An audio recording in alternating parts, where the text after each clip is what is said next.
Se están enviando mensajes contradictorios de Donald Trump y Netanyahu después de ese ritual de humillación que tuvo lugar en Egipto y de lo que ocurrió en la Knesset el mismo día en que se estableció el alto el fuego. Este es el mensaje de Donald Trump. Una respuesta muy sensible, casi airada, a quienes preguntan si esta guerra, el genocidio en Gaza, ha terminado realmente. Y Benjamín Netanyahu, el primer ministro, no ha llegado a decir que la guerra haya terminado. En su opinión, ¿ha terminado real la guerra entre Israel y Hamas? La guerra ha terminado.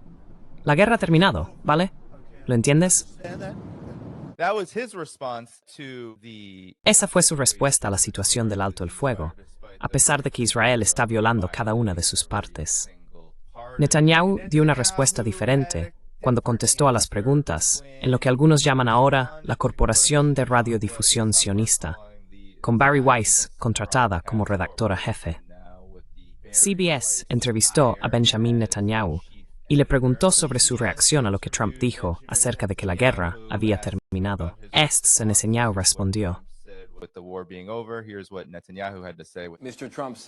El señor Trump dice que la guerra ha terminado, pero claramente no es así.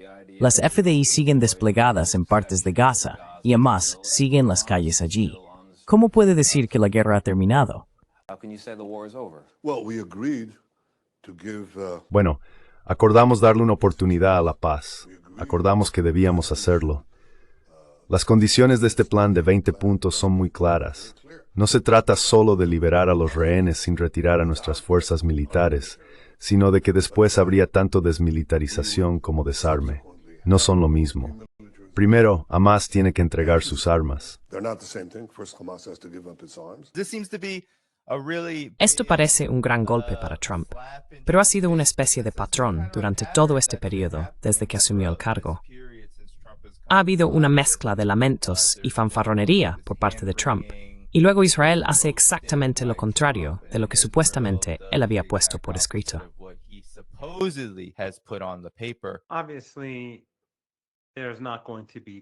Obviamente, no va a haber paz, y este alto el fuego se va a desmoronar en algún momento. No sé cuándo, si en días, semanas o meses, no tengo ni idea, pero no va a pasar a la segunda fase, porque la resistencia no va a entregar las armas. Saben que, si lo hacen, serán masacrados, y el pueblo de Palestina nunca los perdonará, porque son la única protección que tiene la gente. Lo que hizo Trump, y ya sabes, es muy impulsivo. No sé qué pasa por la mente de Trump, gracias a Dios, pero sí sabemos que es muy impulsivo. Aún así, el hecho de que haya dicho esto hará que sea más costoso para el régimen israelí relanzar la guerra, aunque creo que, si quieren hacerlo, lo harán igualmente.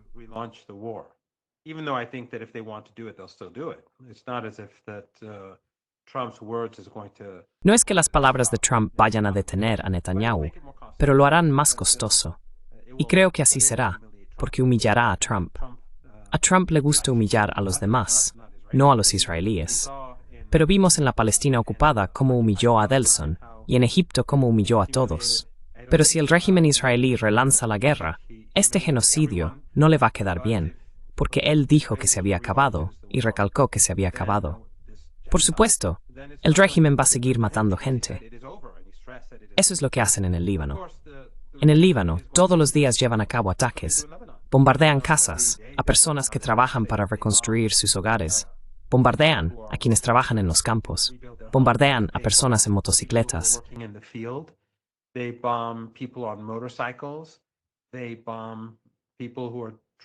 Bombardean a personas que van conduciendo con verduras en su furgoneta para vender. Y hace apenas un par de semanas asesinaron a una familia libanesa estadounidense. 3 niños en esa familia, además del padre. Los 3 niños habían nacido en Estados Unidos. A nadie en Estados Unidos le importó. A nadie con poder. La embajada estadounidense no hizo nada. Los periodistas occidentales no armaron ningún escándalo al respecto. Así que no hay motivo para pensar que, si el régimen israelí lleva a cabo más ataques, vaya a haber alguna respuesta importante por parte de Occidente. Sin embargo, no será bueno para el régimen, porque las campañas y la hostilidad global que existen ahora hacia el régimen israelí se verán reforzadas cada vez que cometan un asesinato, ya que ninguno de nosotros va a permitir que se salgan con la suya.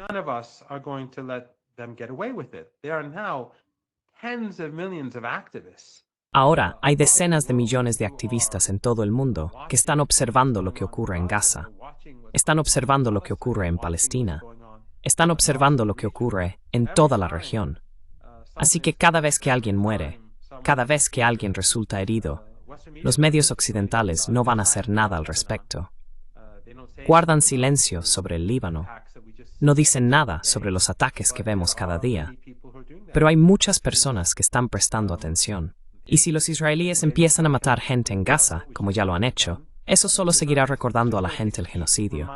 Cada vez que hay otro asesinato, ya sea en Cisjordania, en Gaza o en el Líbano, la gente recordará esos 2 años de holocausto.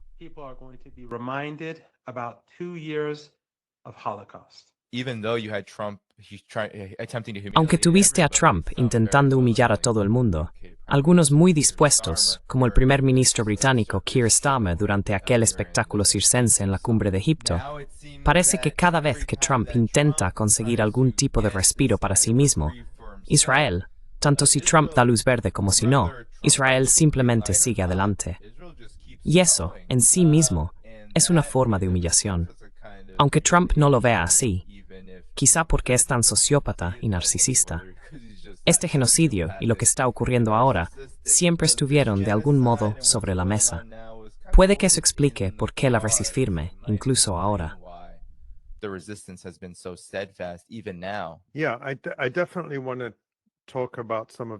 Sí, definitivamente quiero hablar de parte de ese contexto dentro de un momento. Pero para abordar el aspecto más inmediato de lo que ha ocurrido en los últimos días, claramente, Donald Trump quería este alto el fuego, al igual que quiso el alto el fuego de enero, que duró hasta marzo, por supuesto, con las habituales violaciones israelíes y demás. La pregunta es, ¿habrá seguimiento?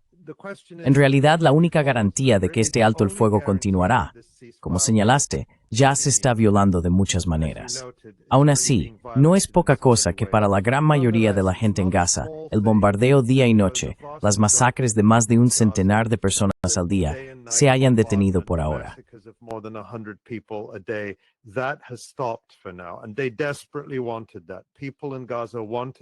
Y eso era algo que deseaban desesperadamente. La gente en Gaza lo quería, y la resistencia estaba respondiendo a ese deseo. Así que es importante reconocerlo, incluso si hablaremos de las violaciones que continúan. Pero mi punto principal es que Trump quería este alto el fuego, y lo impuso. No lo impuso por bondad de corazón. Lo impuso porque está muy claro, incluso para los mayores admiradores y patrocinadores de Israel, que Israel ha sido incapaz de hacer las cosas que dijo que iba a hacer y que quería hacer. Acabamos de ver a Netanyahu hablando del plan de 20 puntos de Trump, que incluye la desmilitarización y el desarme. Coincido con el Dr. Marandi. Eso no va a suceder en un futuro próximo.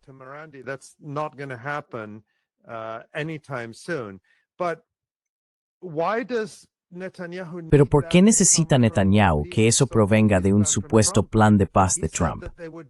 Dijo que el ejército israelí lo haría. 2 años después, no han logrado desarmar a Hamas ni a las demás facciones de resistencia. No han conseguido desmantelar la extensa red de túneles de resistencia bajo Gaza. Como vemos semana tras semana en los vídeos difundidos por la resistencia, esta sigue siendo capaz de destruir tanques y vehículos blindados israelíes, y de matar a soldados israelíes en emboscadas sofisticadas. Realmente no hay ninguna parte de Gaza donde el ejército israelí pueda sentirse seguro sin que la resistencia vaya tras ellos. Por supuesto, Israel es muchísimo más poderoso, pero la resistencia está librando una guerra de guerrillas.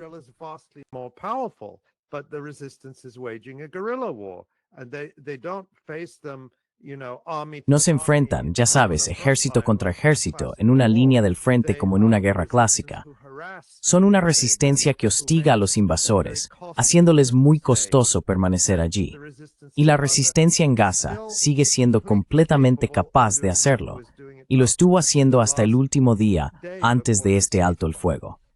Ahora bien, en cuanto a los otros objetivos de Israel que afirmaron que iban a lograr, dijeron que iban a recuperar a sus llamados rehenes, en realidad, prisioneros de guerra. Todos ellos son soldados de ocupación, se participaron en de apartheid, ocupación y genocidio. Dijeron que se buscar mantener.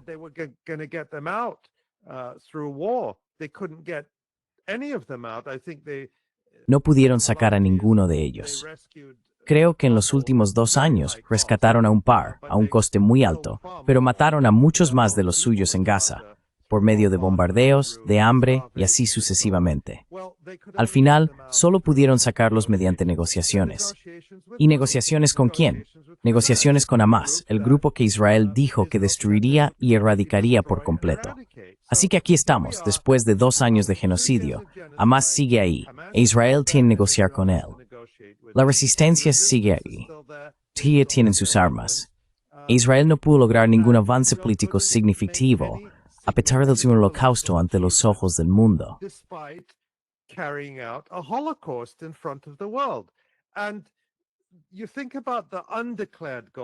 Y si piensas en los objetivos no declarados que tenía Israel, o digamos, los objetivos declarados de manera extraoficial, porque fueron expresados no necesariamente por Netanyahu, sino por Smotrich y Ben-Gvir, y todas esas figuras fanáticas de las que depende para obtener apoyo.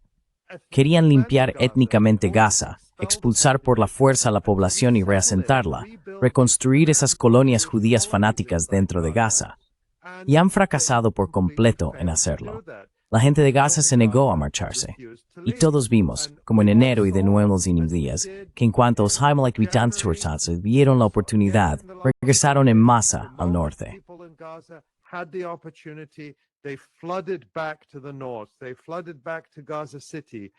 Regresaron en masa a la ciudad de Gaza, a sus hogares, aunque absolutamente destruidos y devastados por este régimen genocida. Pero su tenacidad y determinación de permanecer en su tierra no pudieron ser derrotadas por Israel, a pesar del sufrimiento que Israel infligió y sigue infligiendo al negarse a cumplir su compromiso de permitir la entrada de al menos 600 camiones de ayuda a Gaza cada día. Y en cuanto a la ayuda, ya sabes, esto es solo un indicador de hasta qué punto las cosas han caído respecto a lo que deberían ser según el derecho internacional. La ayuda humanitaria, los alimentos, el agua, la electricidad, nada de eso debería ser jamás una moneda de cambio. Todo ello es incondicional según el derecho internacional.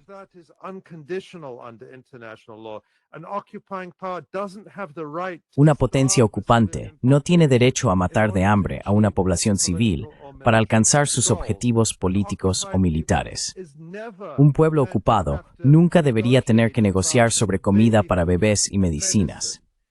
Estas son algunas de las violaciones más depravadas del derecho internacional, pero se ha vuelto tan normalizado con Israel que se le permite negociar cuántos camiones de leche de fórmula y productos alimenticios básicos entrarán en Gaza para decir, ya sabes, vamos a dejar que los bebés pasen hambre porque no pudimos ganar en el campo de batalla lo que dijimos que ganaríamos. Y esa depravación está incorporada en este llamado acuerdo que Israel está violando. Me detendré aquí, Dani, pero sí quiero volver a parte de ese contexto histórico del que hablaste.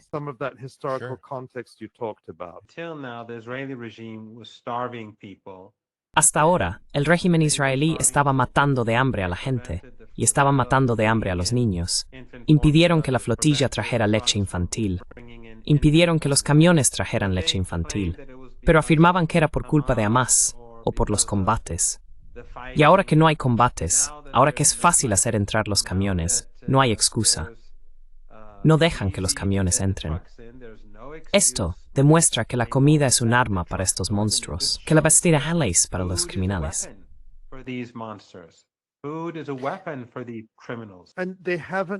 Y no han renunciado a su objetivo fundamental. Quiero decir, por supuesto, era absurdo que Trump hablara de esto como una cumbre de paz, o que afirmara haber resuelto 3.000 años de conflicto. ¿3.000 años? ¿Qué quiere decir? De todos modos, ni siquiera puedo hablar cuando dice eso.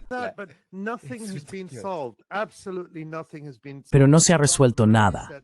absolutamente nada se ha resuelto. Y como dijo el Dr. Marandi, es difícil ver cómo esto siquiera llega a la segunda fase de este llamado plan de Trump, porque la resistencia no va a entregar sus armas ni a rendirse. ¿Por qué deberían rendirse mediante un acuerdo aquello que Israel no pudo ganar en el campo de batalla, o en el campo del genocidio, más exactamente? No veo cómo vamos a llegar ahí.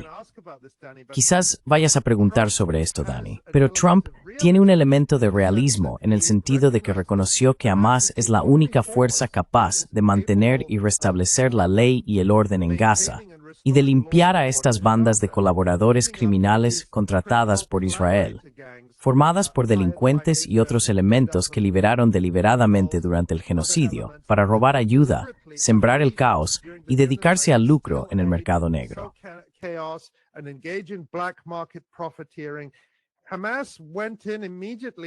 Hamás entró de inmediato y limpió todo eso. Se deshizo de los colaboradores de Israel, se deshizo de los matones de Israel. Y Donald Trump en realidad elogió a Hamás por hacerlo. Dijo, bueno, les permitimos conservar sus armas por ahora, pero van a desarmarse, o lo haremos por la fuerza. Pues bien, eso son palabras vacías, porque Israel intentó hacerlo durante 2 años. Y si Israel no pudo hacerlo, ¿cómo va a hacerlo Donald Trump? ¿Va a enviar a los Marines a Gaza? No creo que eso sea ni remotamente posible. Pero supongamos que lo hiciera. ¿Van a hacerlo mejor que el ejército israelí? No lo veo posible.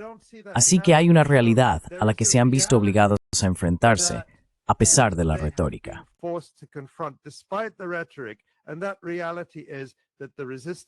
Y la realidad es que la resistencia sigue ahí. No ha sido derrotada. Las estructuras de gobierno en Gaza que prometieron destruir reaparecieron de inmediato. El Ministerio del Interior pudo empezar a poner policías en las calles, restableciendo el orden y devolviendo cierta sensación de vida civil. El municipio de Gaza, a pesar de la desesperada falta de recursos y del hecho de que Israel, una vez más, en violación de este acuerdo, igual que violó el acuerdo en enero, no ha permitido la entrada de maquinaria pesada en Gaza para comenzar a retirar los escombros y reparar la infraestructura básica. Pero el municipio de Gaza está funcionando, al igual que los municipios de otras partes de Gaza. Así que no lograron nada excepto un genocidio, si es que se puede llamar a eso un logro.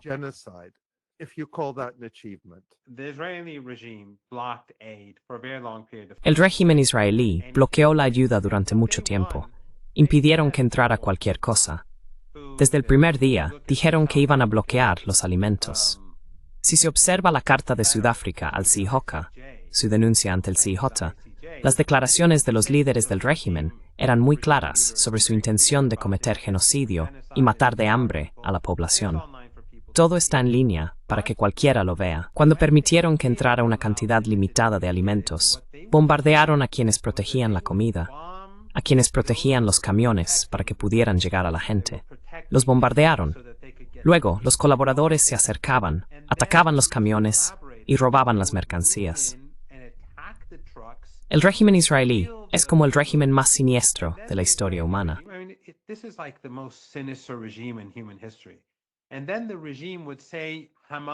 Y entonces el régimen decía que Hamás estaba robando la ayuda. Así era como funcionaba. O bien bloqueaban la entrada de alimentos, y Occidente nunca se quejaba de ello. O bloqueaban, como ya he dicho, las flotillas y los camiones. Cuando lo hacían, esa era la forma siniestra en que reaccionaban. Pero ahora se están volviendo a desenmascarar, a limitar la comida que entra en Gaza.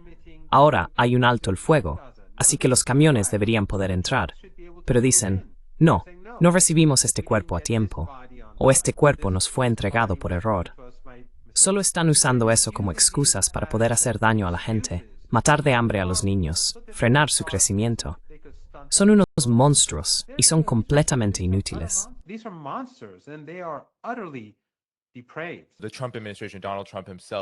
La administración Trump, el propio Donald Trump, admitió que Hamás era realmente necesario para mantener el orden tras este alto el fuego, dado todo lo que les ha ocurrido a los palestinos. Pero luego hizo esa declaración desesperada que Ali también mencionó. Quería ponerla porque quiero que la gente escuche la entonación. A menudo, lo que ocurre con Donald Trump es que cuando hay una situación insostenible, que Estados Unidos o él mismo no puede controlar, empieza a decir cosas, tanto en contenido como en forma, que dejan al descubierto la naturaleza sin salida en la que se encuentran tanto Estados Unidos como Israel. Les hemos dicho que queremos que se desarmen, y si no lo hacen, los desarmaremos nosotros, y ocurrirá rápidamente, y quizá de forma violenta. Habla de una especie de desesperación. Acabamos de tener 2 años de Israel intentando mediante una violencia genocida desarmar por la fuerza a Hamas y a la resistencia en su conjunto, y no ocurrió. Bueno, una vez más, Trump es impulsivo. Es realmente difícil tomarlo en serio o tomar al pie de la letra cualquier cosa que diga. Si recuerdas, durante la guerra de 12 días con Irán, dijo que Irán debía rendirse, una rendición incondicional. Luego dijo, podríamos matar al líder, y les dijo a los habitantes de Teherán que abandonaran la ciudad. Cada día decía algún tipo de tontería y amenazaba con cometer algún tipo de crimen contra la humanidad, lo cual estaba haciendo. Quiero decir, el punto es que muchas de las cosas que dice no puede realmente llevarlas a cabo. Y lo mismo ocurre en Gaza. Dice muchas cosas y luego se echa atrás. Incluso en la guerra comercial, lo vimos el día de la liberación. Impuso esos aranceles y luego tuvo que dar marcha atrás frente a China cuando el mercado de bonos entró en territorio peligroso.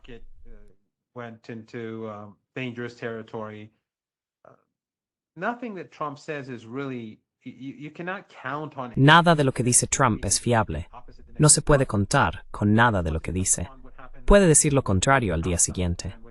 Pero solo quería mencionar lo que ocurrió cuando fue a Palestina, luego al Knesset y más tarde a Egipto. Sus declaraciones, su discurso, como dice cosas sin pensarlas bien, creo que le salieron muy mal, tanto a él como a Estados Unidos. Básicamente, admitió que su política exterior está dictada por los sionistas, por la familia Adelson, y que los altos del Golán sirios fueron entregados como un regalo al régimen por Trump, a causa de ellos.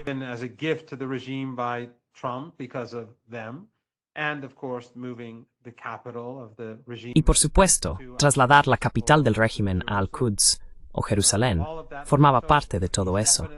Así que él definitivamente no es de los que ponen Estados Unidos primero, y ella tampoco, porque él admitió que su amor por el régimen israelí, por este régimen genocida, es mayor que cualquier sentimiento que tenga hacia Estados Unidos. Este tipo de cosas no sentaron nada bien. O, por ejemplo, se jactó o se rió de cómo Netanyahu buscaba todo tipo de armas y Estados Unidos le dio todo lo que quería. Básicamente está reclamando su parte en el genocidio. Está diciendo, sí estábamos juntos en esto.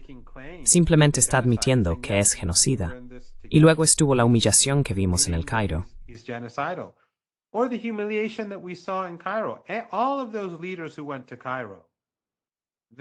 Todos esos líderes que fueron al Cairo traicionaron al pueblo palestino.